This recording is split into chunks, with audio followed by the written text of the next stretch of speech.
नमस्कार मित्रो, माझ्या कायदेभान या लीगल चॅनलवर तुमचं स्वागत आहे। तर आजच्या व्हिडिओचा विषय आहे की अधिकार नसताना जर एखादी प्रॉपर्टी विकली तर ते खरेदी खत रद्द होतं। या संदर्भाने तरतूद काय आहे आणि एक जजमेंट काय आहे आपण बघूया।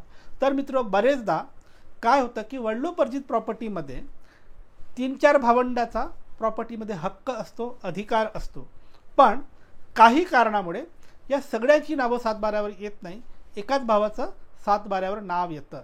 या केसमध्ये हा जो एक भाऊ आहे ज्याचा 7/12वर नाव आहे तो अख्खीची अख्खी प्रॉपर्टी खरेदी खताने कुणाला तरी हस्तांतरित करतो, कुणाला तरी विकतो। हे प्रॉपर्टी विकताना तो इतर भावंडाची संमती घेत नाही, त्यांची सही घेत नाही, त्यांना कळवत सुद्धा नाही, मी एकटा मालक आहे या थाटात तो प्रॉपर्टी विकतो। असा व्यवहार करण्यामागे काय मानसिकता आहे? मानसिकता हीच आहे की प्रॉपर्टीच्या 7/12वर माझं नाव आहे, म्हणजे मी एकटा याच्यावर मालक आहे, त्याच्यामुळे मी हे विकू शकतो। पण 7/12वर नाव असणे म्हणजे मालकी हक्क असणे असं होत नाही। बरेच जजमेंट आलेले आहेत। आता हा सेटल्ड लॉ आहे की 7/12वर नाव असणे म्हणजे मालक असणे होत नाही।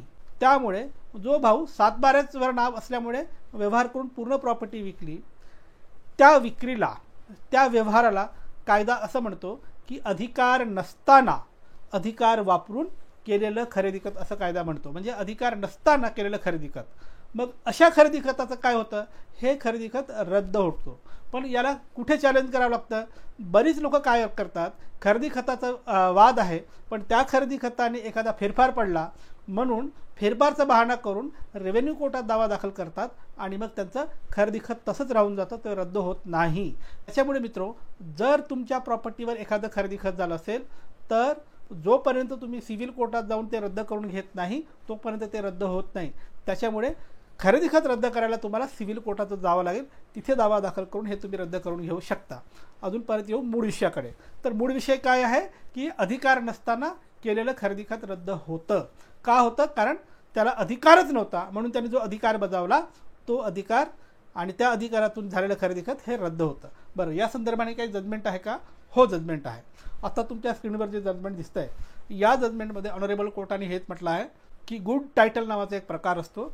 जी टायटल आहे, जो अधिकार आणि हक्क आहे तो पूर्ण असला पाहिजे।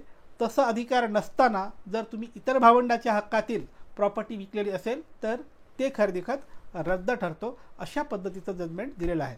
त्याच्यामुळे तुमच्या चुलत्यांनी किंवा नातेवाईकांनी किंवा इतर भावंडांनी तुमचा हक्क असताना ती प्रॉपर्टी परस्पर विकली असेल तर अधिकार नसताना विकलेली प्रॉपर्टी या कॅटेगरीमध्ये ते खरेदी खत येतं। तुम्ही त्याला चॅलेंज करू शकता आणि रद्द करून घेऊ शकता। तर मित्र, ही होती माहिती अधिकार नसताना विकलेलं जे खरेदी खत आहे ते कसं रद्द करायचं त्या संदर्भाने। तुमच्यासाठी असंच मी कायद्याचे व्हिडिओ आणत राहीन, त्यासाठी कायदेभान पाहत राहा। आणि हो, ज्यांना कायदेशीर सल्ला हवा आहे ते संपर्क करू शकतात।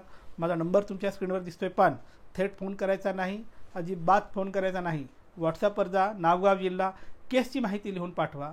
जर तुमच्या केसमध्ये मेरिट असेल तर आम्ही तुम्हाला सल्ला देऊ। बाय।